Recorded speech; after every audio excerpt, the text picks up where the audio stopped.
Well, it is arguably one of the biggest battles in so many homes every single night. How to get your kids to go to bed. It's because parents know kids need a good night's sleep or else they're going to be cranky.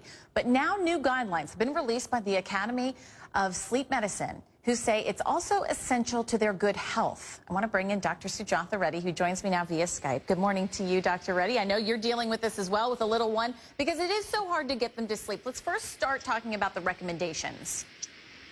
Yeah, so these are the brand new recommendations from the American Academy of Sleep Medicine, as you said. And what they recommend is that babies 4 months to 12 months get about 12 to 16 hours of sleep. Children 1 to 2 get about 11 to 14 hours. Children 3 to 5 get 10 to 13. And children 6 to 12 get 9 to 12 hours. And then for teenagers up to 18, 8 to 10 hours of sleep. And this includes naps during the day, I'm assuming, especially for little ones.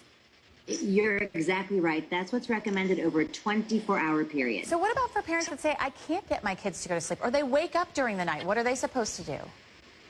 Yeah, so there's lots of little techniques, and you and I talked about this a few weeks ago, especially with infants. But for older kids, you want to do things like get them on a schedule. You want to have them limit screen time. But there really are risks if your child doesn't get enough sleep. Things like hypertension and obesity, sometimes even like learning problems. And there are some benefits if you follow the recommendations. Kids that follow the recommendations learned better, they had better memory. So there really are some reasons to try to implement this in your household. Also interesting, though, if they found that sleeping too much can be just as bad for you as not sleeping enough.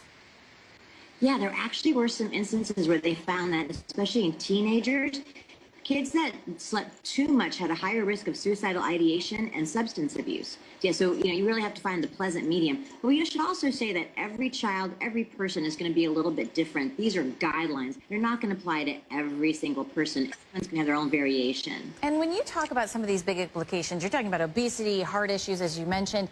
But go a little bit deeper into that for me. What really are the dangers here at stake? Well, when we talk about teens, one danger is if they're sleep deprived and they're driving and then they're already distracted in driving, that can be a real dangerous combination. And then for younger children, is going to be that over time they could develop serious medical disorders. And it's interesting, a lot of people say if kids don't get enough sleep, adrenaline almost kicks in and then they can't sleep after that.